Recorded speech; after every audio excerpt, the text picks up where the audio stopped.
Assalamualaikum warahmatullahi wabarakatuh. Baiklah, anak-anakku sekalian, berjumpa kembali dengan pelajaran fisika kelas 12. Bab kedua ya. Berikutnya adalah bab inti atom dan radioaktivitas. Nah, anakku sekalian, di bab inilah kita akan belajar dasar-dasar fisika inti ya, atau fisika nuklir. Bab inilah juga yang nanti akan membuka mata kalian bahwa energi nuklir atau energi inti atom itu sangat besar dan banyak manfaatnya untuk kita semuanya. Baiklah, mari kita pelajari dengan antusias bab yang ini. Nah, anakku sekalian, di video kali ini kita akan bahas tentang inti atomnya saja ya. Nanti yang keduanya radioaktivitas. Ini akan berisi 6 pokok bahasan: nuklida, nukleon, detik massa, energi ikat, isotop, dan kestabilan inti. Mari kita pelajari satu-satu.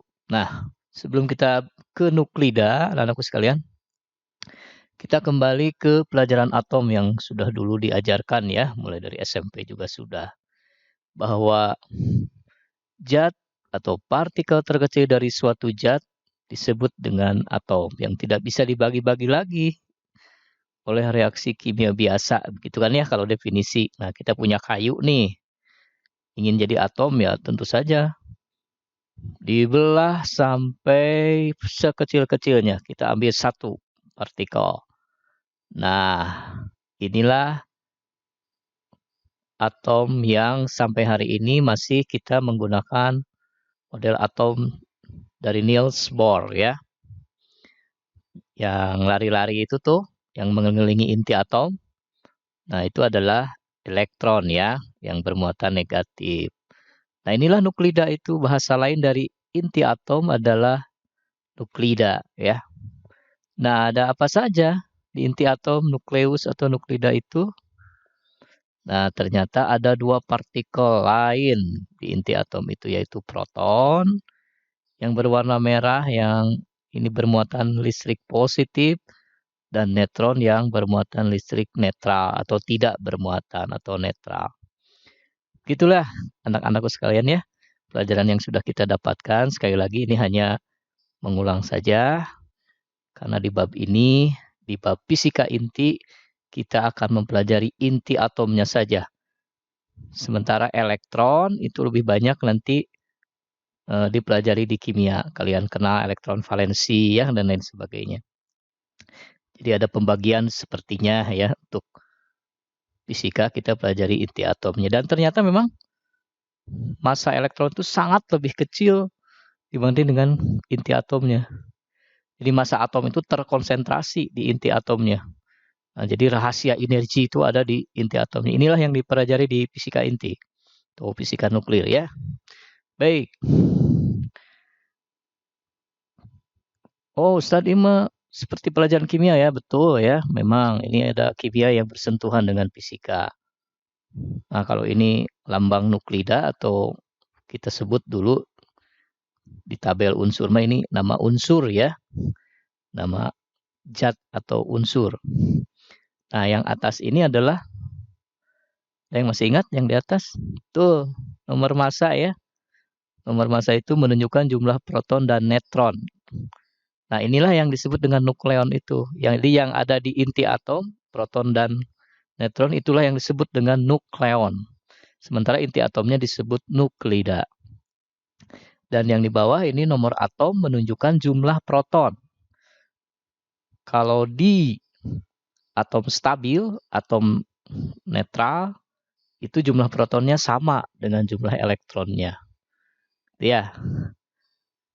Nah, ini N kecil itu jumlah neutron. Jumlah neutron itu bisa kalian cari dengan mengurangkan nomor massa dikurangi dengan nomor atom. Itu adalah jumlah neutronnya. Sekali lagi nanti di fisika kita akan lebih ke proton dan neutron. Bukan berarti elektron tidak penting ya. Oke, kita beri contoh. Nah, ini misalkan argentum, ya Ag lambangnya. Nomor masanya 108, nomor atomnya 47. Nah, ini berarti A 108, Z sama dengan 47. Ini berarti kan menunjukkan jumlah proton dan jumlah elektron. Sekali lagi, nomor atom sama dengan jumlah proton sama dengan jumlah elektron. Jumlahnya 47. Berapa neutronnya? A kurang Z. Nomor massa kurang nomor atom 108 kurang 47 jadi 61 jumlah elektronnya. Jelas ya, ini hanya mengulang. Kalian pasti di kimia sudah nih. Contoh lain misalkan fosfor 3115 berarti ini protonnya yang bawah ya 15 sama dengan elektronnya 15. Neutronnya tinggal kurangkan 31 kurang 15 16. Silikon 2814, protonnya 14, elektronnya 14, neutronnya tinggal kurangkan 28 kurang 14 14. Insyaallah yang ini tidak terlalu sulit untuk kalian, akan kalian kuasai dengan mudah. Nah, anak-anakku sekalian, ukuran massa atom itu memang sangat-sangat kecil. Sehingga dinyatakan dengan satuan lain yaitu SMA, satuan massa atom. Atau dalam bahasa Inggris Atomic Mass Unit, EMU. Satu SMA itu, satu satuan massa atom itu sama atau setara dengan 1,66 kali 10 pangkat min 27 kg. Nah, kalau satuan yang lain 931 mega elektron volt per C kuadrat. C-nya kecepatan cahaya 3 kali 10 pangkat 8 ya. Nah, ini dia data lengkapnya. Proton muatannya plus, positif, masanya sekian. Dalam SMA 1, sekian. Dalam map 938. Neutron tidak bermuatan dan seterusnya ya. Tuh lihat elektron 0,000 sekian. Masanya dalam SMA yang lain 1,0 1, jadi sangat kecil sekali ini elektron ini. Maka massa atom terkonsentrasi di intinya yaitu proton dan neutronnya. Gitu ya. Baik, apa yang disebut dengan defek massa? Sekalian, kalian perhatikan gambar ini. Ini kan di inti atom ada proton nih yang positif. Dulu di listrik statis kita belajar kalau positif ketemu positif dia tolak menolak. Ya. Gaya Coulomb.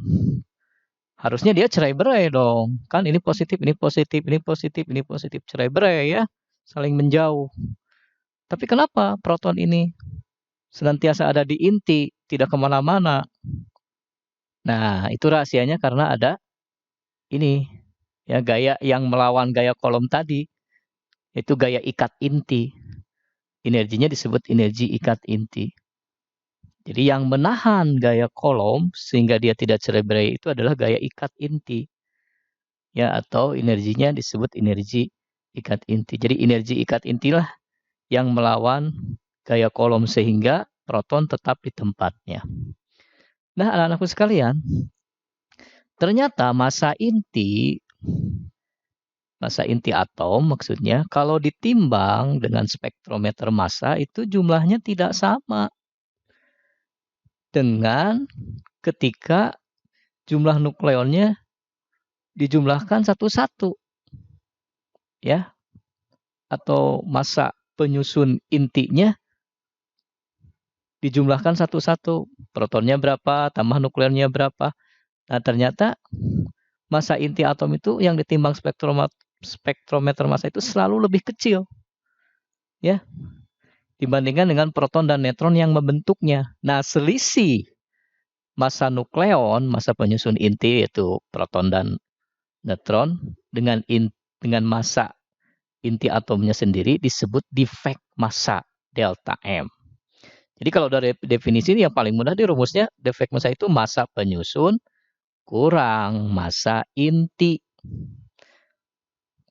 Susah di buku lain ada yang pakai rumus, silahkan. Kalau saya susah mengingat rumus, lebih baik yang ini saja gampang, massa penyusun kurang massa inti. Di modul ada yang delta M-nya pakai rumus, silahkan mana saja yang kalian dapat dengan mudah kalian mengerti. Nah, mari kita bahas lebih lanjut binding energi ini atau energi ikat ini. Nah, anak-anakku sekalian, defek massa ini nanti yang akan menjadi energi ikat oleh hukum kesetaraan massa energi dari Einstein. Ya, massa yang hilang atau defek massa ini akan berubah menjadi energi ikat inti karena ada hubungan antara kesetaraan massa dan energi yang oleh Einstein dikemukakan sebagai EMC kuadrat. Inilah rumus Einstein yang paling terkenal, ya. Inilah dasar-dasar energi nuklir. Inilah yang menyebabkan energi inti atom menghasilkan energi yang sangat besar, bahkan untuk nuklir. Jadi energi ikat delta M C kuadrat. Delta M-nya yang tadi defek massa. C-nya 3 kali 10⁸ kuadrat. Gitu ya. Nah, kalau dalam SMA, maka energi ikat itu defek massa delta M kali konversinya 931 mega elektron volt. 1 elektron volt itu 1,6 kali 10⁻⁹ Joule. Mega sejuta. Jadi ini energi yang sangat besar ya, anak sekalian. Mega elektron volt itu. Itu energi ikat. Energi yang mengikat proton stabil dan tetap di inti atom melawan gaya Coulomb. Itu energi ikat. Oke, baik. Kita lihat contoh soal.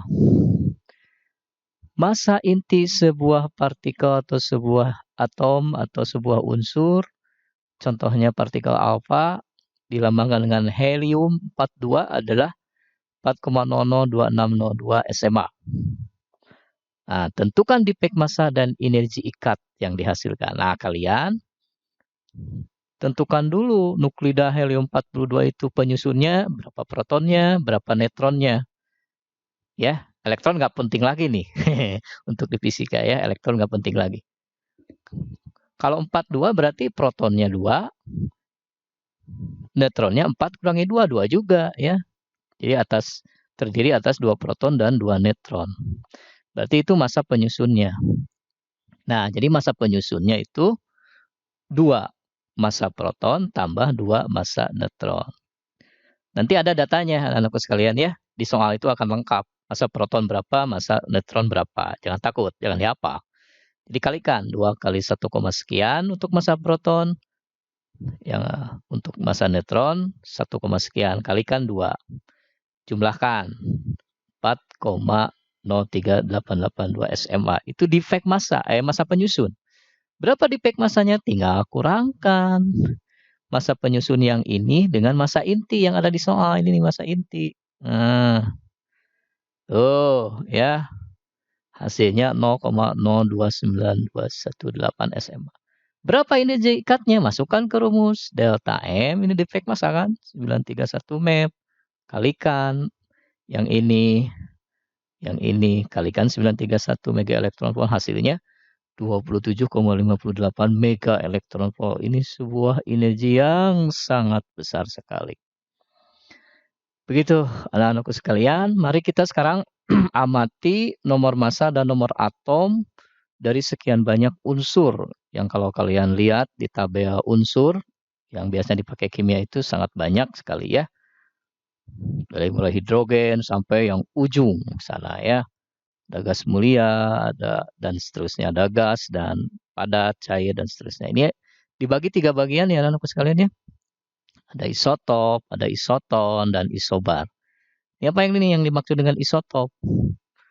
Ya, atom-atom yang memiliki proton yang sama atau nomor atom yang sama atau Z-nya yang sama. Tentu neutronnya pasti tidak sama ya. Kalau isoton, atom-atom yang memiliki neutron yang sama. Inilah sebagai pengurangan dari A kurang Z neutron itu. Isobar nomor massanya yang sama A-nya. Mari kita lihat ya contohnya. Nah, ini isotop nih. Lihat bagian nomor atomnya yang bawah tuh lihat ya. Hidrogen 11, deuterium 21, tritium H31. Helium juga ternyata ada isotopnya. Helium 32, helium 42, karbon juga 12,6, 13,6, 14,6. Nitrogen juga ternyata ada isotopnya. Dan juga oksigen. Ini isotop semua ya, anakku sekalian. Yang memiliki proton yang sama atau nomor atom yang sama. Oke, kita lihat isoton. Nah, lihat isotonnya hidrogen dengan helium. Nih, jumlah neutronnya 2